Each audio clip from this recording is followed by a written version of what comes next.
Good evening. This is Melissa Anger from Special Olympics Maryland. Thank you for joining us tonight for the tennis preseason webinar. We're going to go through this pretty quickly, but feel free to raise your hand or ask questions. I have Steve Bennett here, who's the Senior Director of Competition and Coach Development. He is going to be moderating for us. So if you have any questions, you can type it in or raise your hand, and Steve will be looking out for those. So just to get started, as I said, I'm Melissa Anger. You guys all know me from last year. I am the staff lead as sports director. Our competition directors this year will be Abby Landis from JTCC. She's the one that helped run the competition last year at Fall Fest. And we also have Kara Marinek, who is the former Interscholastic Unified Sports Director. She has stepped down and is going to be taking a role in the schools, but has been gracious enough to say she will stay on and help with the tennis tournament this year at Fall Fest. So we really appreciate that. And the two of them will be running it day of Fall Fest. So just a quick agenda of what we're going to be doing. I already did the welcome and introductions. We're going to go over important dates and deadlines, talk about tennis sports specific reviews, some rules, updates, and reminders, and then go over some resources and stuff like that. So if you have any questions during the webinar, again, please don't hesitate to raise your hand.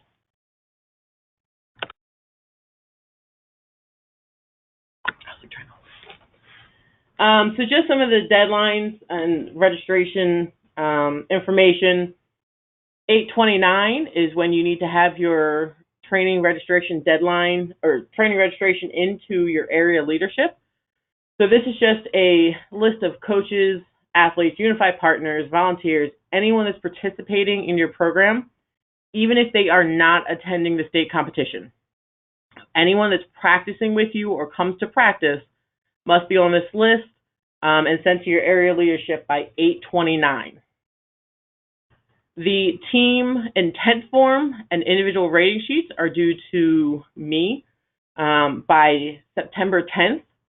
I know most teams are going to be starting probably around mid-August, so the next week or two. So that gives you a month to get those to me. If you have issues with this deadline, like we had last year with the rain and stuff like that, please just communicate with me and I'll work with you the best I can. The last date for missing forms to be submitted is 9/10 as well. So I tried to make that a little easy for you guys so you only have the one date to remember. Again, this is just working with your area leadership to ensure that every athlete has a medical complete, valid through 10/19, which is the date of Fall Fest. Every partner, coach, volunteer must have all their paperwork that is valid through the same date. All the paperwork and everything is up to date. That is the last date to submit those forms. But just a reminder, no coach, athlete, partner, volunteer, anything should be participating without valid medical. So if they have a valid medical until, say, 10/1. They still have to get a new medical in by 9/10. If they don't have a valid medical, they have to get one before they can start training and practicing. And that goes for coaches as well with all their information, volunteers, partners, everyone. 10/3 is the competition registration deadline. This is where you put the athletes into our GMS system, work with your area leadership to have this put in, that says what level they're competing in and any qualifying score you have for them. Okay.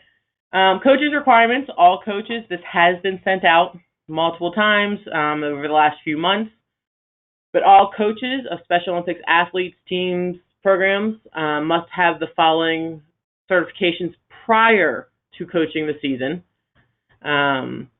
Valid and current Class A volunteer and background screening, protected behaviors, online concussion, and coaching Special Olympics athletes course. If you are coaching unified athletes, if you're going to have unified partners as well, then you can take the Coaching Unified Sports course or the Coaching Special Olympics Athletes course. Either works. Both are great courses and good to have.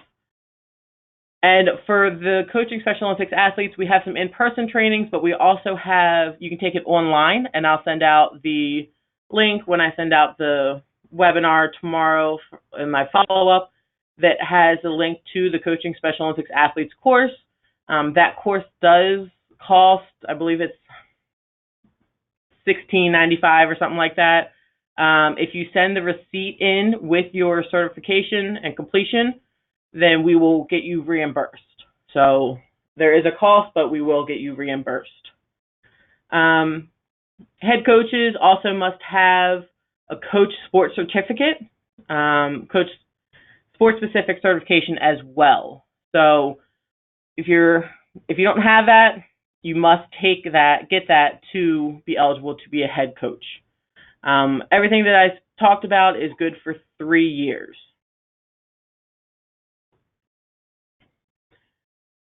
This is just a little graphic courtesy of Janet Larimore from Howard County.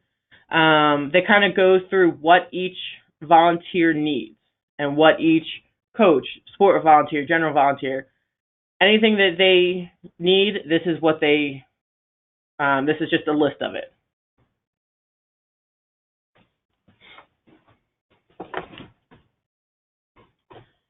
Tennis entries and the entry process. All athletes and unified partners must each have a tennis rating using the Special Olympics Maryland tennis rating system. We do not use the rating system scale included in the Special Olympics tennis rules. We have a more simplified version of it, just to help you guys out. We'll go over that in the next form or the next slide. But this is the form for every single person participating, athlete or unified partner, must have this submitted to me. You must submit this to me by 9/10. So September 10th, I have to have all these for the 2019 season for anyone participating.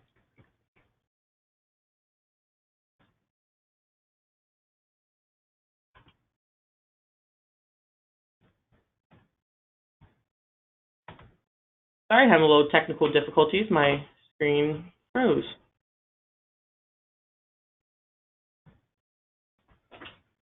Just give me 1 second.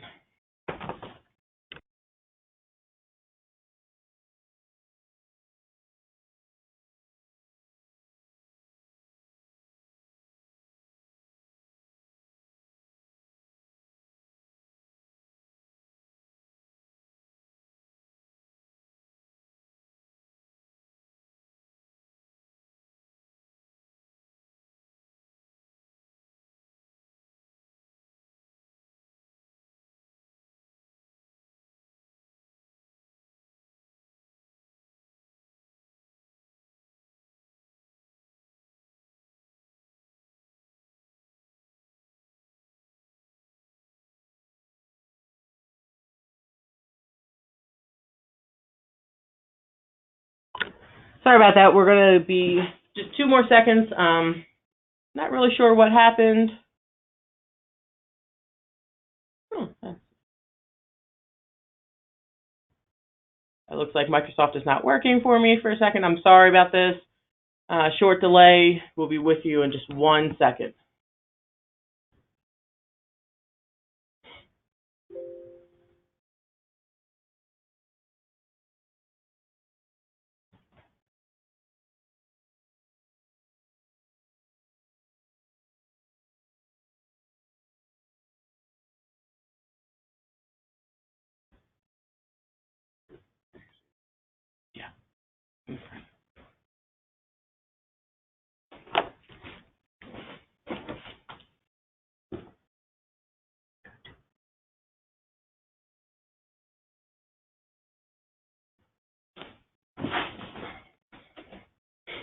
All right, sorry about that. We'll get moving here.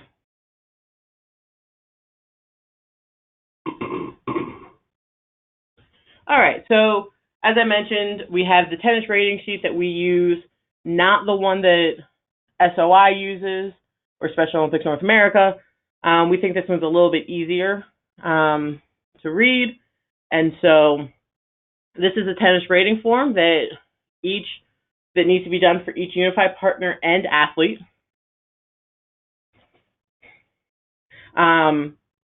It helps you just figure out which level the athlete or partner is going to be participating in. So you just find what score it is, put it over to the bottom, and add it all up, and then it tells you what level you should be in.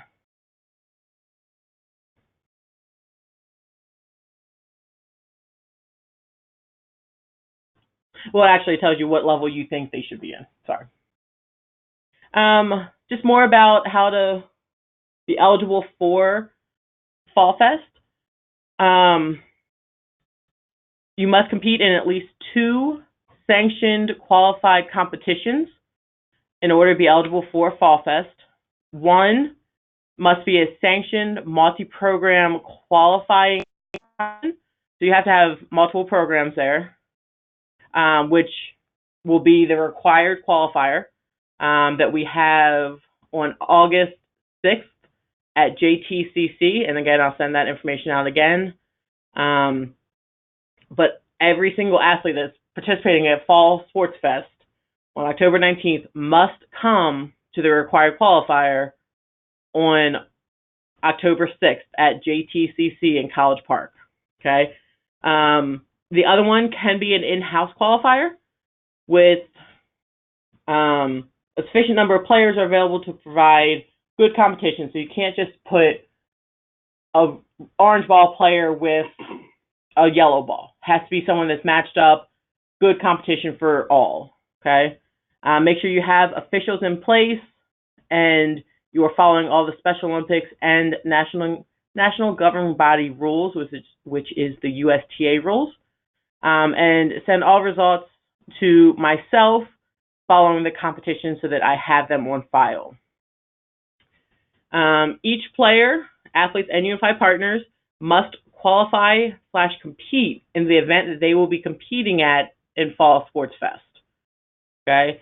You have to be able to, they have to compete at the same event. You can't switch them back and forth. Okay? Players, athletes, and unified partners may only be entered in one event.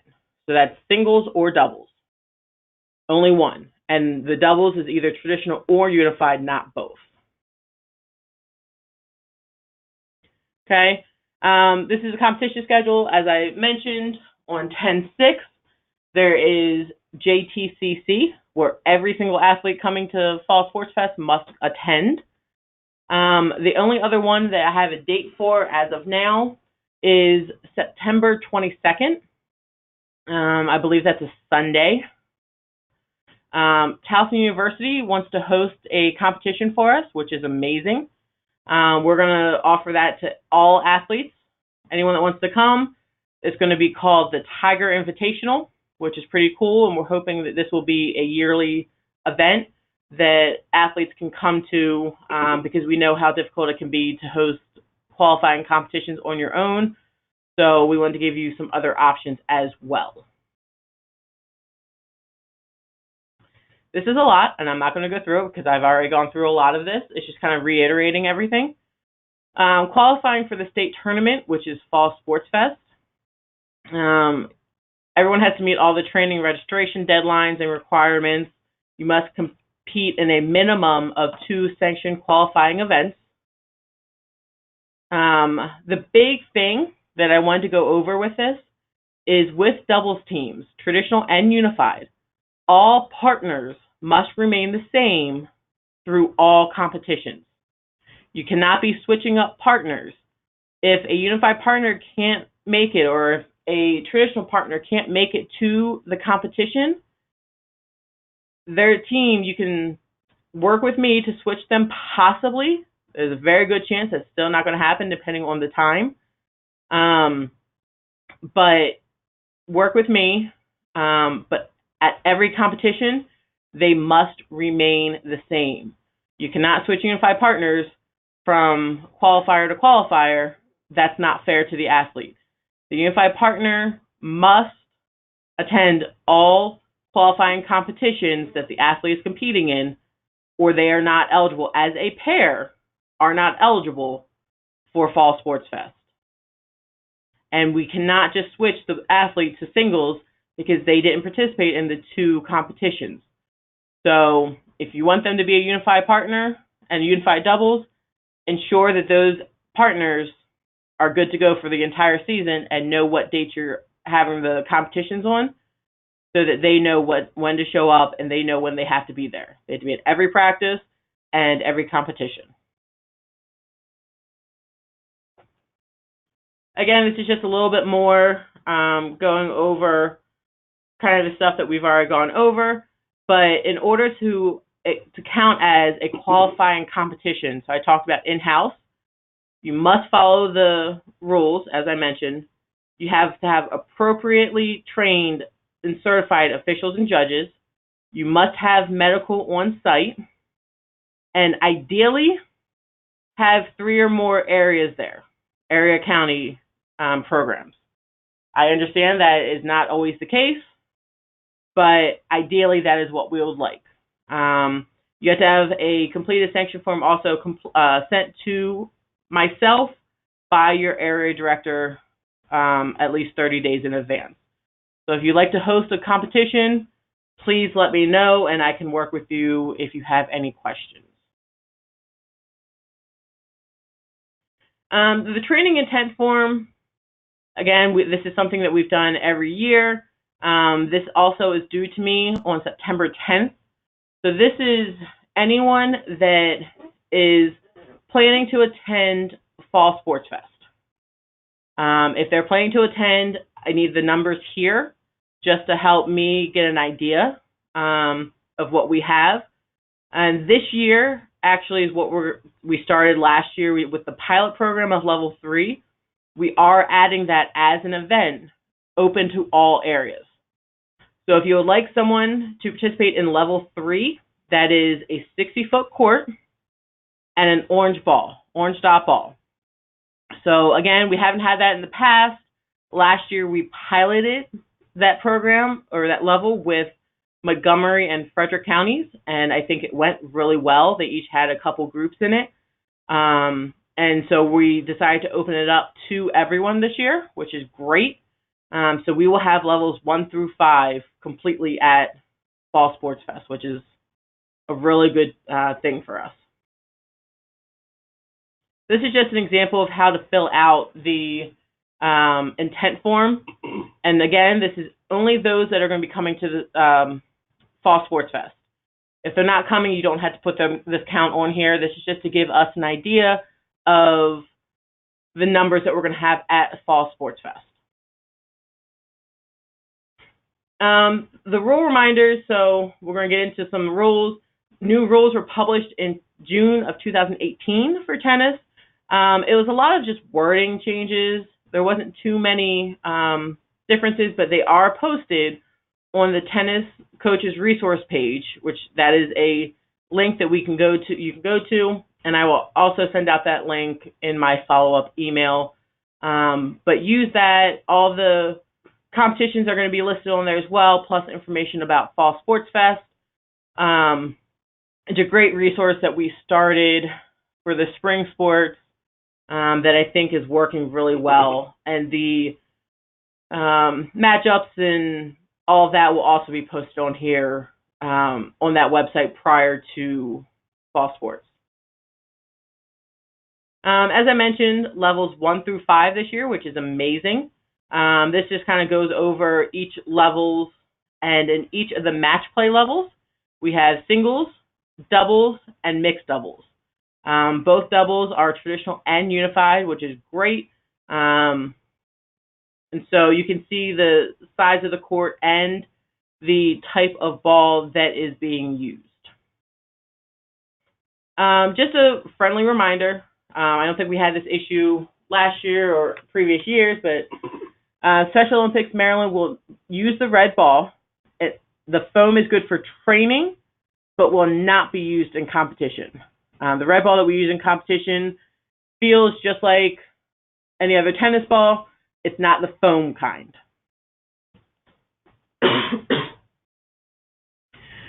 Just uniform requirements. Again, I'm not going to go through all this again. You guys all know this, but proper tennis attire must be worn at all times. Doubles teammates must have the same uniform. Male-female specific styling is fine to be different, as long as they both have, say, white tops and black bottoms. That's fine. If the male wants to be in shorts and the female in a skirt or skort, that is fine, as long as they match color-wise, okay? Sweatsuits will not be allowed to be worn during competition unless due to weather conditions, okay? If it's really, really cold, then I will make exceptions, but I will tell you that ahead of time. If you do not hear from me ahead of time about that, it is not allowed. Matches, same as in the past. One match will consist of one tiebreak 6-game set using no ad scoring, okay? So it's the same thing we've done in the past, just kind of reiterating it for you.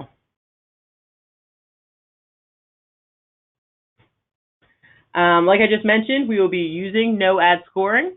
If you have questions about no ad scoring, let me know, and I will get back to you with kind of explaining that a little bit further if needed.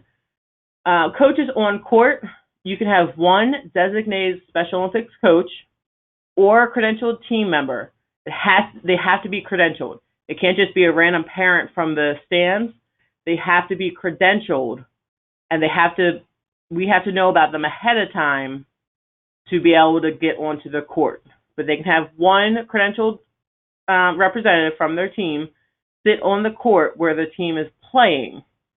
They may coach a player when the player's change ends at the end of an odd game, and they may not coach after first game of each set and not during a tiebreak game. Okay, so that kind of works with you. It tells you when you can and can't coach, but you can sit there the whole time next to the court. Tiebreak procedures, again, the same as we've done in the past. When two or more athletes or teams have the same final point score, the tiebreak shall be broken as following. So first we'll look at the fewest numbers of sets lost in all matches total. Second, if that's still ties, then we'll go to the most games won in all matches. And if there's still a tie after that, the fewest numbers of games lost in all matches. And again, if there's even more, and we've had this situation, it'll go to head-to-head results. Okay, so head-to-head is last. Fewest numbers of sets lost is what we will look at first. I'm not going to go through all of these principles of meaningful involvement in too much detail. I am going to send this out for you guys to look at. But pretty much what meaningful involvement is making sure and ensuring that if you have doubles, this is only really for the doubles teams, unified and traditional, that everyone has a meaningful involvement in the team. One person is not taking over the game and they're not, or the set, and they're not stepping in front to get all the balls or anything like that. Everyone must have a meaningful involvement and have a good experience so that they can actually fully participate as well. Again, it's pretty much the same thing. It's a lot to read, so I'm not reading through all this, as I mentioned, but please take time when I send these out to go through all of this.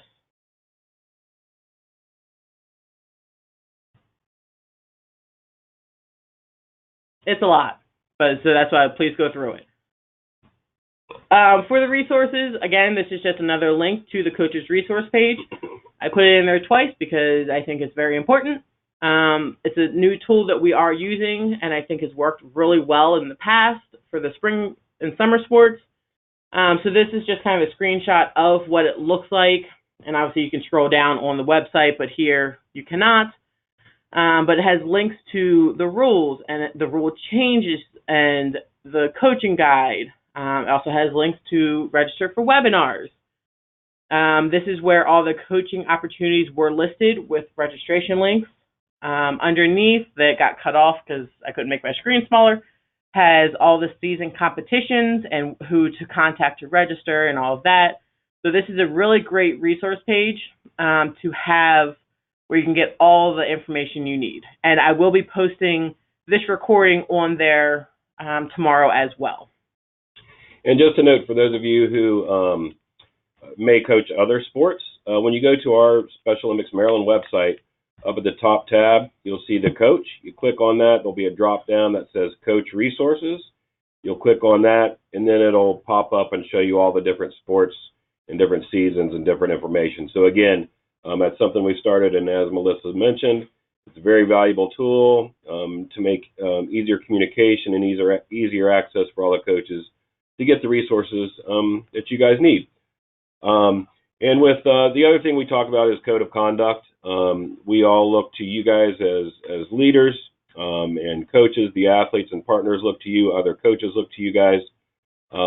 Family members look to you guys as leaders as well.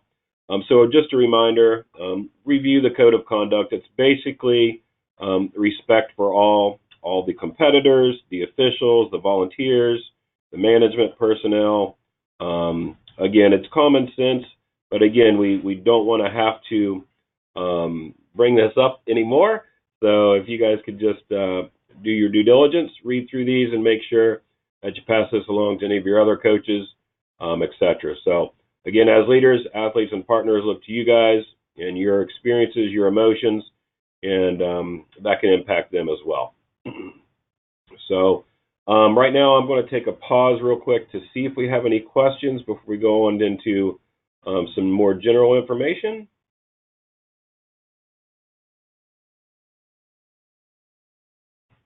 I don't see any at this point, so we will continue to move forward.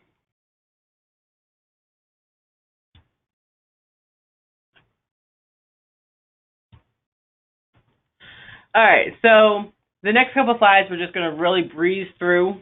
They're just resource slides, references of the different forms and stuff that have been needed, such as athlete medical, the volunteer application, and all that stuff. Again, every athlete must have a valid medical or they cannot participate. This is very, very important. In order for the athlete to be eligible for a competition, that medical must be valid through the state games. So for tennis, they have to be valid through October 19th. If it's up October 18th, they need a new medical by the beginning of the season. And the other thing, as coaches, always have a hard copy of the athlete medicals on your person, whether it's a practice, whether you're in the middle of transportation, going from one location to another, whatever. Always we want to look on and side on the air or side on the point to make sure that we're all covered and that you have any all the paperwork just in case something does happen. So very important. Just an example of the athlete medical application and participation forms here. Again, all of these work with your area director. They have all that information. They have the paperwork. And just make sure as a coach you're aware of that and have the copies as well. Volunteers, and that is coaches, partners, volunteers, sports volunteers, anyone that's not an athlete that is helping your team or their practice or participating must have a valid volunteer application and protected behaviors at the minimum. And there is that slide in the beginning of the webinar that talked about, that had the graphic of what each person needs. That explains exactly what this says.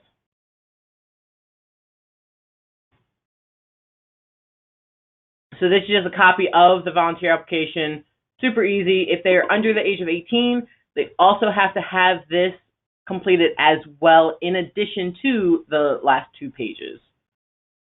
Incident reports, super easy. If anything happens at a practice, at a competition, anything, a first report of accident or incident report must be filled out, like right away. And that's behavioral issues, injuries, any kind of incident that happens at a practice or competition, an incident report must be filled out.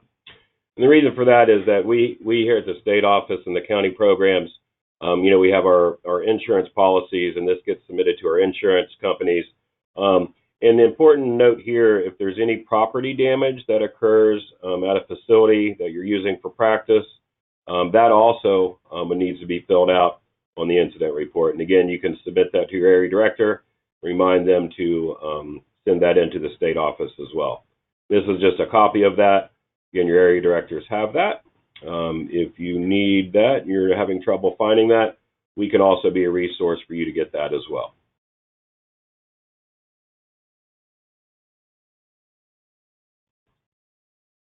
So we did have a question, which is awesome. Scoring. At Fall Fest, we will use 1, 2, 3, 4, not 15, 30, 40.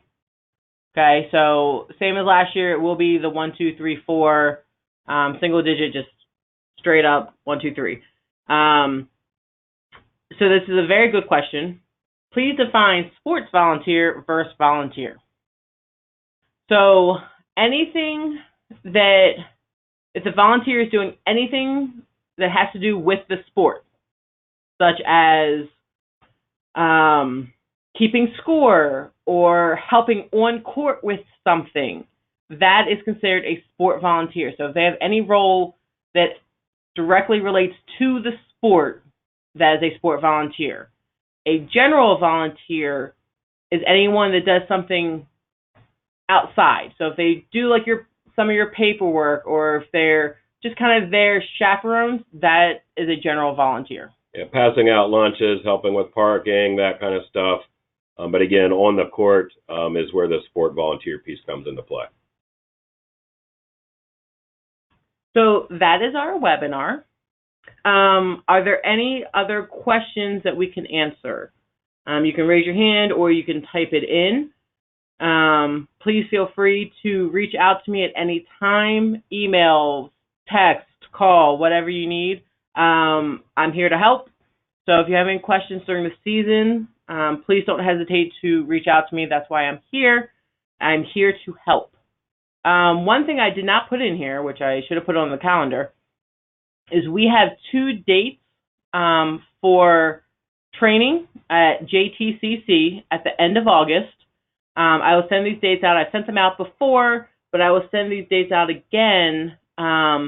It's a great time to have all your athletes come to JTCC in College Park and use that as a place to see what level the athlete should be at. That way you're not taking practice time away. They can try multiple levels. If you think someone's in between 2 levels, they can play against 2 different people in those levels. So it's a great resource that we have available that allows you to bring all of your athletes, a couple of them, whatever you would like, to JTCC to help figure out what level they should be competing at while doing some different drills and matches and stuff like that. So I sent those dates out, I know, before, but I will send them out in the follow-up as well. And the other thing, just to thank everyone on the phone, all the coaches. We know at Special Olympics, sports and Special Olympics doesn't happen without you as dedicated coaches serving in that capacity to serve the athletes, give them the opportunity and the proper training. So we really, really appreciate all of your efforts, not only throughout the season leading up to the state championships, but I know many, many people coach multiple sports. So also appreciate your support of Special Olympics year round. So obviously it doesn't happen without you guys. So like Melissa said, any other questions you have or that come up, don't hesitate to reach out to Melissa. And we will also be posting this webinar with the slides, the recording, and additional information on that coach's resource page, as well as emailing it out to you guys. Yeah, and real quick, we did get one more question. For level 3, for the 60-foot court, the best way to mark that is with court tape or like painter's tape or something like that. And it is with the court flats or chalk. You can use those, but court tape is probably the best way. And unfortunately, that means you have to tape every practice and every competition, but that's typically the best way, and that's what we did at Fall Sports Fest this year. So if you need court tape, let me know, or reach out to your area directors, and they will help purchase that as well. Painter tape works just as well as court tape. So, again, like Steve said, thank you guys so much. We couldn't do this without you. You guys are all amazing, and I really appreciate your help and your patience with me as I'm learning the sport of tennis. So thank you guys so much, and I will be sending all this information out within the next 24 hours. So be on the lookout for that. But if you have any questions in the meantime, don't hesitate to reach out. Okay, so have a good night. Thank you. Good night.